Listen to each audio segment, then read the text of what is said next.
A container garden doesn't have to be lettuce, peppers, tomatoes. Rip everything out and start over again. You can build a garden in pots that has food growing in it for years. Yes, greens, roots, rhizomes, herbs, peppers, protein, vertical crops.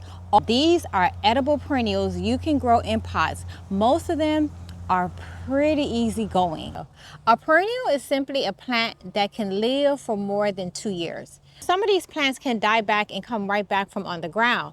And with some, how we harvest the plant is actually what ends the life cycle. So starting with number 1 is peppers.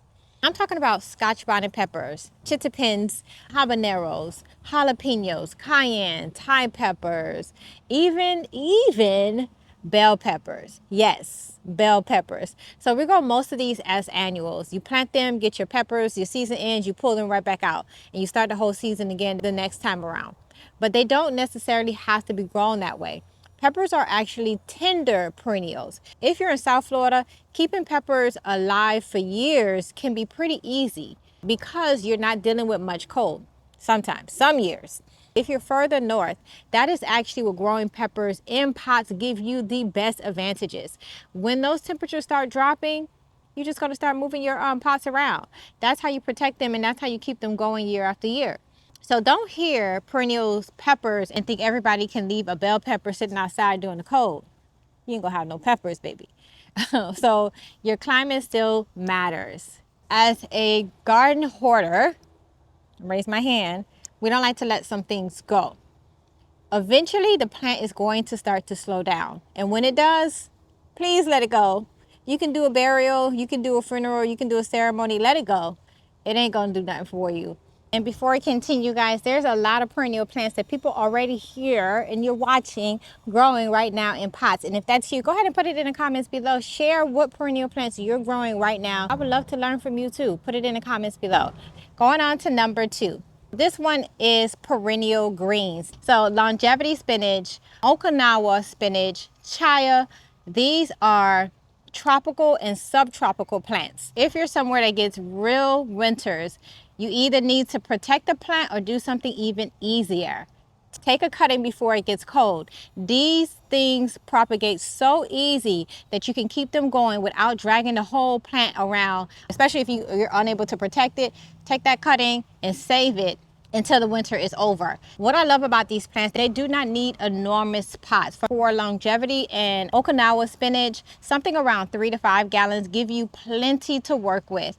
And I actually like wider containers because these plants tend to spread. So if you're keeping chaya in containers, I want to make sure you give it a considerably large container. You can harvest them, cut them back, and let them regrow and keep harvesting them. Number 3 is the ginger family, or part of the ginger family.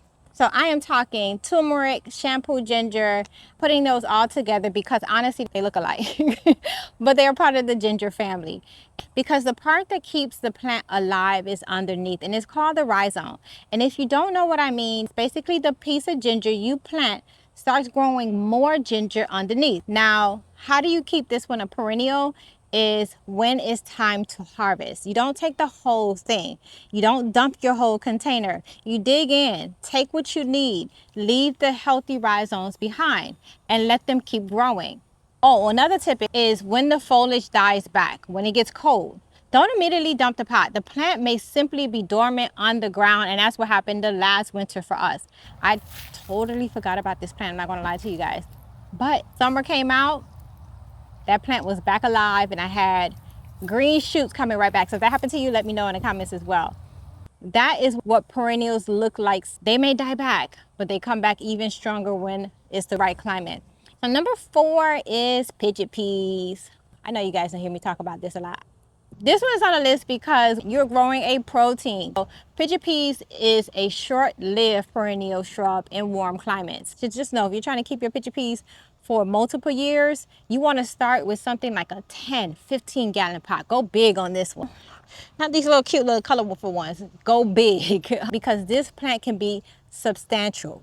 So in a warm climate, you have a much better chance to keep the plant going. If you're somewhere that is cold, keeping it a perennial becomes a little harder unless you protect it. What we did last year is we just harvest those peas, save those peas. As soon as it was warm enough, we threw those in the ground, which is maybe why we have over 50,000 pigeon peas growing now. So number 5 is going to be a little different for you guys.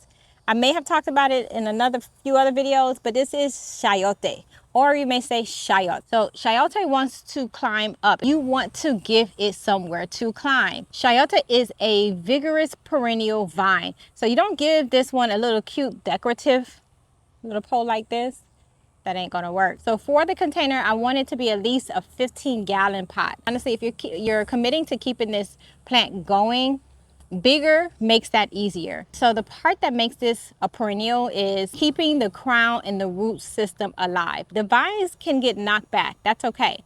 What I don't want is to lose the part of the plant that allow it to come back. This is definitely a warm climate crop. So once established, chayote can come back and mature plants can produce a lot. So if you're short on space, this is one that you can actually let it grow up. So number 6 is Taro and malanga. And again, these are plants that people don't really immediately think about when they're container gardeners. I'm talking about food that's gonna feed you guys. So we're growing staple crops in pots, not your cute little stuff. So you want to look at the leaves on these things. These are not little plants. For instance, taro is you see those leaves, those like big elephant leaves. You want to make sure it matches the pot. So you want them to be around 10 gallons for one plant. And if you got room, go bigger, even better. Because those huge leaves are losing water all day long, more soil means I'm not going to be sitting out here babysitting this plant. So that's why we give it a bigger pot.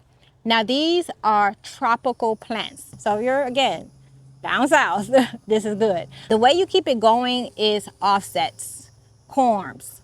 When you harvest, save healthy offsets or corm material to continue your planting. And guys, for this plant, taro, this has to be properly cooked before you eat it. So speaking of plants that make really good use of pots, lemongrass. You just want to give them around a 5 gallon. If you have a 10, go for 10. It's going to use it. And how to keep lemongrass as a perennial is pretty simple. You don't harvest the whole plant. Cut the stalks as you need them and let the rest keep growing. And when the pots get packed, divide it. Break them up. Put them in new pots. Give them out to your neighbors. You can start giving them out for Christmas gifts, honestly. You know what? Might give them for Christmas this year. What are we giving you for Christmas? Lemongrass. Okay, anyhow. So if you're growing them in pots, protect them during the cold. Take a piece of it, save those roots, and replant it when it warms up. Number 8 is something I rarely talk about is asparagus. I know we don't really think about asparagus when you're growing them in Florida. Asparagus wants a real dormancy period. Florida doesn't exactly specialize in that. I'm still going to recommend it. For one crown, I'll probably look around a 5 gallon range as a starting point. But if I'm planting multiple crowns or I want this thing to sit there long term, go a little larger.